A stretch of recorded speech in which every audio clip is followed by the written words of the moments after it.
आपकी कम्युनिटी पहली पंक्ति की प्रहर बनकर के खड़ी रही। राम जन्मभूमि आंदोलन में इस समुदाय की सक्रिय भागीदारी रही है।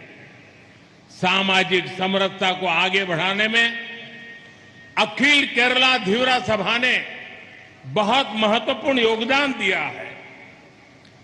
ധീവരസഭയുടെ സുവർണ ജൂബിലി വർഷം എന്നുള്ളത് സഭയുടെ മഹത്തായ പ്രവർത്തനങ്ങളെ ഓർമ്മിക്കാനുള്ള അവസരം കൂടിയാണ്. രാഷ്ട്രത്തിന്റെ ചേതന സംരക്ഷിക്കേണ്ട അവസരങ്ങളിലെല്ലാം നിങ്ങൾ മുന്നോട്ട് വന്ന് ആ ഉത്തരവാദിത്വം ഏറ്റെടുത്തിട്ടുണ്ട്. ഭാരതത്തിന്റെ സമുദ്രാതിർത്തികൾ സംരക്ഷിക്കാൻ ഈ സമൂഹം എന്നും മുൻപന്തിയിൽ നിന്നിരുന്നു. മുന്നണി പോരാളികളായി തന്നെ നിലനിന്നിരുന്നു. രാം ജന്മഭൂമി പ്രക്ഷോഭ സമയത്തും ഈ സമുദായം വളരെ സജീവമായി പങ്കെടുത്തിട്ടുണ്ട്. സാമൂഹ്യ സന്തുലിതാവസ്ഥ നിലനിർത്താനും മുന്നോട്ട് കൊണ്ടുപോകാനും अखिल केरला धीवरसभा നടത്തുന്ന ശ്രമം നിസ്തുലമാണ്, മഹത്തരമാണ്. एंडे सूरजगढ़े केरलम में आई विनाशकारी बाढ़ के समय भी पूरे देश ने आपकी सेवा भावनाओं को बहुत करीबी से देखा है। जब राज्य अभूतपूर्व संकट का सामना कर रहा था, तब हमारे इस समाज के लोगों ने मोर्चा संभाला था। वो तस्वीरें कोई नहीं भूल सकता जब आपने अपनी नावों को जोखिम में डालकर फंसे हुए परिवारों को बचाया, जरूरतमंदों तक सामान पहुंचाया। इसी भावना के कारण आज पूरा देश फिशरमैन समुदाय के साहस, सेवा और समर्पण को सम्मान के साथ याद करता है. കേരളത്തിൽ വൻ പ്രളയമുണ്ടായപ്പോൾ ഈ സമുദായത്തിന്റെ സേവന മനോഭാവം ലോകം മുഴുവൻ അടുത്തുനിന്ന് കണ്ടതാണ്. ഈ നാട് എപ്പോഴൊക്കെ ദുരന്തത്തിൽ അകപ്പെട്ടിട്ടുണ്ടോ അപ്പോഴൊക്കെ അതിനെ അതിജീവിക്കാനുള്ള പ്രവർത്തനം ഈ സമൂഹം ഏറ്റെടുത്തിട്ടുണ്ട്. ആ ചിത്രമൊന്നും ഒരിക്കലും ഒരാളും മറക്കില്ല. പ്രളയ സമയത്ത് നിങ്ങൾ ജീവൻ പണയപ്പെടുത്തി വള്ളമിറക്കി നിരവധി കുടുംബങ്ങളെ രക്ഷിച്ചിട്ടുണ്ട്. ആവശ്യക്കാർക്ക് സാധനങ്ങൾ എത്തിച്ചു നൽകിയിട്ടുണ്ട്.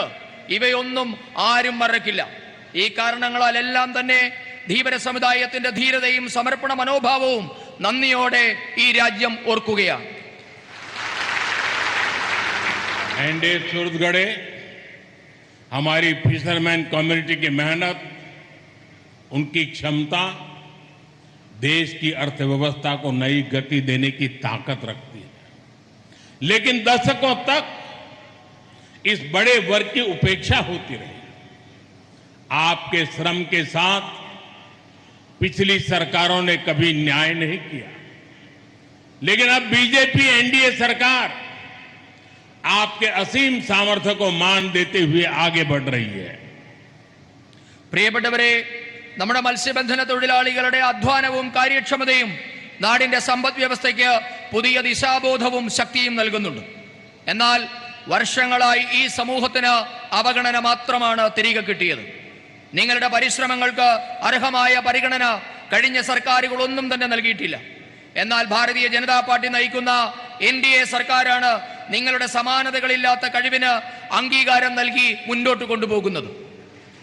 हमारी सरकार ने फिशरमैन कम्युनिटी के सामर्थ्य को ब्लू इकोनॉमी के असीम पोटेंशियल की दृष्टि से देखा है. ये बीजेपी एनडीए सरकार ही है जिसने फिशरमैन के हितों के लिए अलग मंत्रालय का गठन किया. हमने फिशरमैन समुदाय को विकास की मुख्य धारा में लाने के लिए कई महत्वपूर्ण कदम उठाए. प्रधानमंत्री मत्स्य संपदा योजना के तहत केरलम के लिए अराउंड 1,400 करोड़ रुपीस का प्रावधान किया गया है. इससे फिशरीज में केरलम तेजी से आगे बढ़ रहा है. ഈ സർക്കാർ മത്സ്യത്തൊഴിലാളി സമൂഹത്തിന്റെ കഴിവിനെ നമ്മളുടെ സമുദ്രത്തിന്റെ സമ്പദ്ഘടനയായ ബ്ലൂ ഇക്കോണമിയുടെ അനന്തമായ സാധ്യതയായാണ് കാണുന്നത്. ഭാരതീയ ജനതാ പാർട്ടിയുടെ നേതൃത്വത്തിലുള്ള എൻഡിഎ സർക്കാരാണ് മത്സ്യത്തൊഴിലാളികളുടെ നന്മയ്ക്കായി ഒരു പ്രത്യേക മന്ത്രാലയം തന്നെ രൂപീകരിച്ചത്. മത്സ്യത്തൊഴിലാളികളെ വികസനത്തിന്റെ മുൻപന്തിയിലെത്തിക്കാൻ നിരവധി പദ്ധതികളാണ് ഈ സർക്കാർ നടപ്പാക്കിയിട്ടുള്ളത്. പ്രധാനമന്ത്രി മത്സ്യസമ്പദാ യോജന പദ്ധതിയിൽ കേരളത്തിനു മാത്രം 1400 കോടി രൂപയാണ് നീക്കിവെച്ചിട്ടുള്ളത്.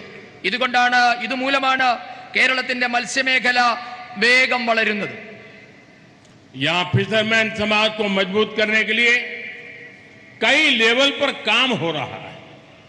फिशरमैन कोऑपरेटिव सोसाइटी और फिशरीज फार्मर प्रोड्यूसर ऑर्गेनाइजेशंस उसको लाखों करोड़ रुपए का फंड भी दिया जा रहा है.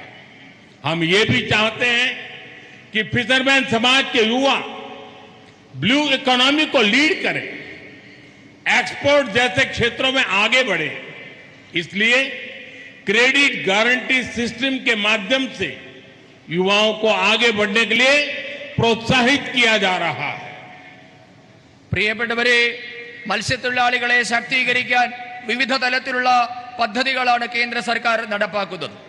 മത്സ്യപ്രവർത്തക സഹകരണ സൊസൈറ്റികൾ, മത്സ്യപ്രവർത്തക ഫാമ പ്രൊഡ്യൂസർ ഓർഗനൈസേഷൻ എന്നിവ വഴി ലക്ഷക്കണക്കിന് രൂപയാണ് ചെലവഴിക്കപ്പെടുന്നത്. ഇവയുടെ പ്രവർത്തനത്തിനായി ലക്ഷക്കണക്കിന് രൂപയാണ് നീക്കിവെച്ചിട്ടുള്ളത്.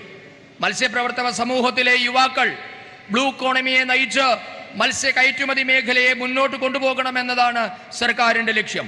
ഇതിനായി മത്സ്യമേഖലയിലുള്ള യുവാക്കൾക്ക് സർക്കാർ ഗ്യാരണ്ടിയിൽ വായ്പ നൽകി അവരെ പ്രോത്സാഹിപ്പിക്കുന്നുമുണ്ട്.